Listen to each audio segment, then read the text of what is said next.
हरियाणा विधानसभा चुनाव के नतीजे सामने आ गए हैं। लगातार 10 सालों से सत्ता पर काबिज बीजेपी ने इस बार फिर से जीत हासिल की है। हरियाणा की 48 सीटों पर बीजेपी को कामयाबी मिली है। इसी के साथ बीजेपी ने हरियाणा में जीत की हैट्रिक लगा दी है। बीजेपी को बहुमत मिल गया है और वो प्रदेश में एक बार फिर सरकार बनाने जा रही है। हरियाणा के मौजूदा सीएम नायब सिंह सैनी एक बार फिर सीएम की कुर्सी पर बैठने जा रहे हैं। हरियाणा राज्य के चुनावी इतिहास में ऐसा पहली बार हुआ है कि किसी पार्टी ने लगातार 3 विधानसभा चुनावों में जीत हासिल की हो, जबकि एग्जिट पोल में कांग्रेस की जीत की बात एक तरफा कही जा रही थी। एग्जिट पोल में यह अनुमान लगाया गया था कि कांग्रेस प्रचंड बहुमत के साथ 10 साल बाद सत्ता में वापसी कर रही है। हरियाणा में हुए विधानसभा चुनाव में कांग्रेस पार्टी अपनी जीत के दावे कर रही थी। इन चुनावों में कांग्रेस के मुकाबले बीजेपी को कमजोर बताया गया। जानकार भी हरियाणा में बीते 10 साल में बीजेपी की सरकार को लेकर सत्ता विरोधी लहर की बात कर रहे थे और चुनावों में कांग्रेस की जीत का दावा किया जा रहा था। लेकिन जब नतीजे आए तो तस्वीर साफ उलट गई, जिससे हरियाणा में अपनी सरकार की वापसी का इंतजार कर रही कांग्रेस को बड़ा झटका लगा है।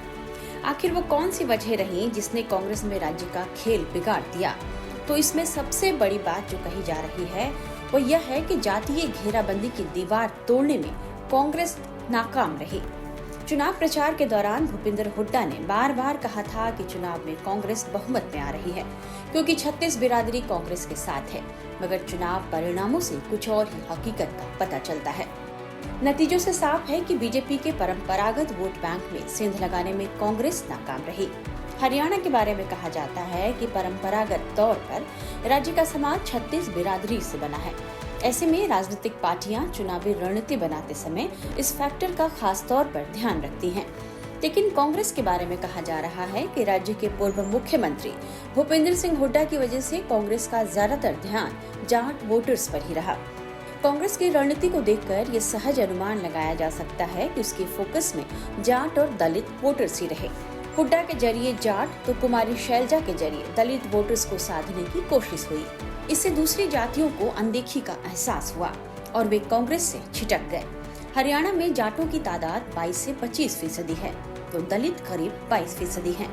किसानों की नाराजगी हो या फिर महिला पहलवानों का मुद्दा, ये सारे नैरेटिव कहीं न कहीं जाट समुदाय से जुड़े रहे। राजनीति के जानकारों का मानना है कि कांग्रेस की इसी रणनीति की वजह से गैर जाटों को लगा कि कांग्रेस के जीतने पर भूपेंद्र सिंह हुड्डा ही हरियाणा के मुख्यमंत्री होंगे, इसलिए उन्होंने खामोशी से बीजेपी के पक्ष में वोटिंग कर दी।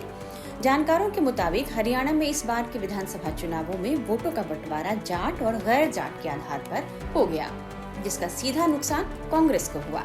दूसरी तरफ कुछ अन्य पार्टियों ने कांग्रेस के दलित वोट बैंक में सेंध लगा दी। रही सही कसर हुड्डा और शैलजा के बीच की खेमेबाजी और गुटबाजी ने पूरी कर दी, जिससे जनता में अच्छा संदेश नहीं गया। दूसरी तरफ बीजेपी ने सभी जातियों को साथ में लेने की कोशिश की। बीजेपी ने पहले मनोहर लाल और बाद में नायब सिंह सैनी को सीएम बनाकर नॉन जाट वोटर्स को साधने की कोशिश की। पंजाबी खत्री से लेकर ऐसी कई दूसरी जातियां हैं जो इस नॉन जाट वोट बैंक का हिस्सा रही हैं। बीजेपी को इस वोट बैंक की अहमियत समझ में आई, क्योंकि पिछली 2 लोकसभा चुनावों में पार्टी ने इन गैर जाट वोटर्स को साथ कर अपनी सत्ता बनाए रखी। नायब सिंह सैनी के जरिए बीजेपी ने ओबीसी वोट बैंक को साथ में बनाए रखा।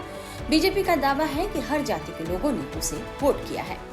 हालांकि कांग्रेस ने हरियाणा के नतीजों को नकार दिया है। हरियाणा के बारे में जो कुछ हमें विश्लेषण करना है जरूर हम करेंगे, पर पहली बात हमें इलेक्शन कमीशन तक जो शिकायतें आ रही हैं अलग अलग जिलों से वो पहुंचाना है।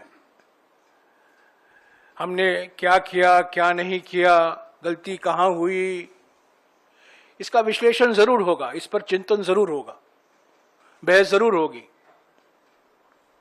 एक समिति का भी गठन होगा, यह प्रथा रहा है कांग्रेस पार्टी में, और सबसे बातचीत करके ही ये विश्लेषण होगा। पर अभी विश्लेषण का वक्त नहीं है। अभी सबसे महत्वपूर्ण बात यह है कि हमसे जीत छीना गया है। तंत्रों का दुरुइस्तेमाल हुआ है, दुरुपयोग हुआ है, और लोगों की जो भावना थी और सबने ये महसूस किया कि जमीनी हकीकत बदलाव के पक्ष में था, परिवर्तन के पक्ष में था, और आज वो परिणाम जो आया है उसको नहीं दर्शाता। तो प्राथमिकता हमारे लिए ये है, विश्लेषण जरूर होगा।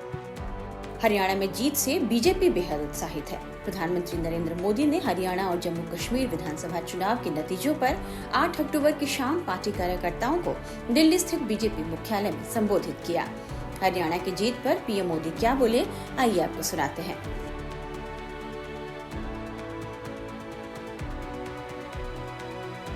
हरियाणा में तीसरी बार लगातार कमल खिला है।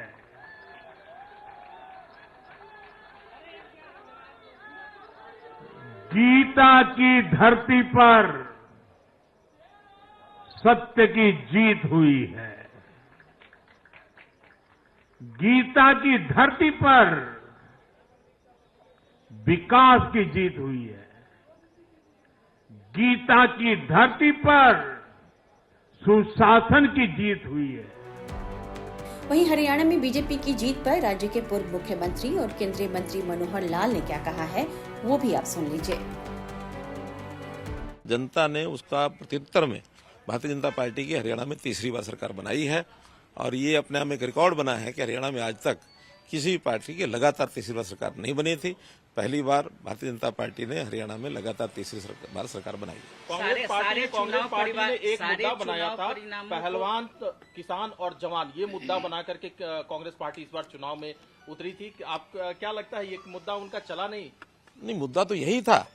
मुद्दा ये था कि हमने जितना हरियाणा के किसान के लिए, हरियाणा के जवान के लिए, हरियाणा के पहलवान के लिए किया है, कांग्रेस तो कर ही नहीं सकती है। और ये चीज लोगों को पता है। वो लोग किसी भी प्रकार की कोई बात करेंगे, वो जनता को जो सही बात है वही पसंद आएगी, जो गलत बात वो पसंद नहीं आएगी। हमने किसानों के लिए भरपूर किया, बहुत काम किया है। इसलिए मैं तो आज इस समय इतना ही संक्षेप में कहना चाहूंगा कि जो चीज जनता ने महसूस की, कांग्रेस के भ्रम में नहीं आई है। यहाँ का लोकतंत्र, हरियाणा का लोकतंत्र बहुत ही परिपक्व है, जनता बड़ी परिपक्व है, और जनता ने एक हमारे कामों पर, मोदी जी की नीतियों पर एक मुहर लगाई है, और मैं इसका श्रेय जनता को देता हूँ, भारतीय जनता पार्टी के कार्यकर्ताओं को देता हूँ। सर, सारे चुनाव पूर्वानुमानों को धत्ता बताते हुए ये बड़ी जीत हुई है, क्या कहेंगे? पूर्वानुमान जो लगाते हैं, ये उनको इंट्रोस्पेक्शन करना है कि किस आधार पर कैसे पूर्वानुमान करते हैं। पूर्व अनुमान जो है वो जनता अपने मन की बात सबको बताती भी नहीं है, और जिस प्रकार के पूर्व अनुमान हैं बहुत बार पहले भी फेल हुए हैं, इस बार भी फेल हुए हैं, और थोड़ा सा गहराई में आप लोगों को जो भी करते हैं पूर्व अनुमान, उनको करना चाहिए। क्या लगता है कांग्रेस कहाँ फेल हो गई? ये तो कांग्रेस वालों से पूछना पड़ेगा आपको। कांग्रेस पार्टी ने इस बीच आरोप लगाया है कि स्लो काउंटिंग किया जा रहा है, कई चुनाव आयोग नतीजों को रोक रहा है। नतीजों को लेकर ये तो कभी कभी हमको भी लगता है कि कांग्रेस वाले जब हार देख रहे थे तो कहीं ना कहीं इस चीज में कैसे कोई बोला जाए कुछ, क्योंकि हमारे मुख्यमंत्री जी ने पहले जैसे कहा कि दिन आएगा जब जनता देगी उनको जवाब, और ये एक ही बात कहेंगे कि ये ईवीएम खराब। मनोहर लाल ही थे जिनसे ठीक लोकसभा चुनाव से पहले सीएम की कुर्सी ले ली गई, और उनकी जगह तात्कालिक बीजेपी प्रदेश अध्यक्ष नायब सिंह सैनी को हरियाणा का नया सीएम बनाया गया।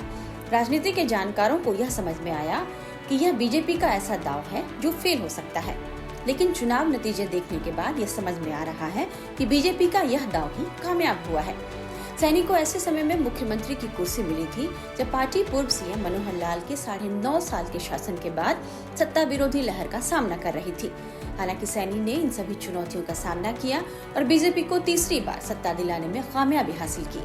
चुनावी नतीजे आने के बाद नायब सिंह सैनी की भी प्रतिक्रिया आई, वो भी सुनिए।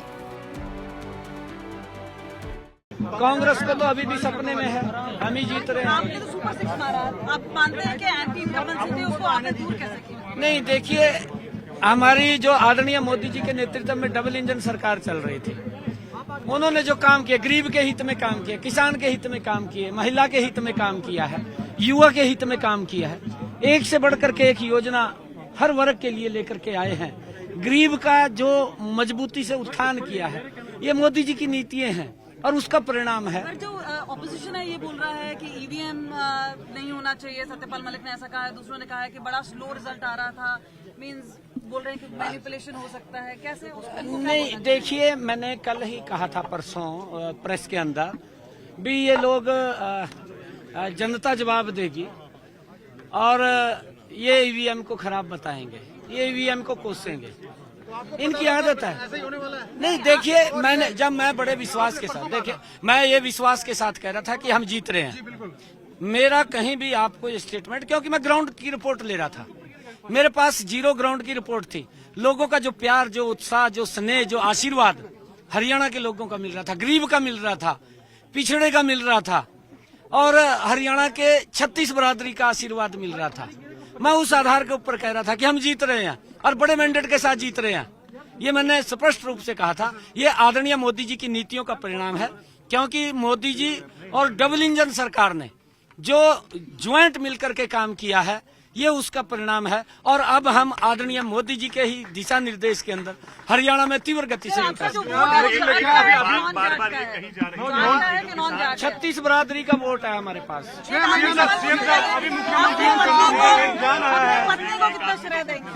अपनी पत्नी को कितना श्रेय देंगे?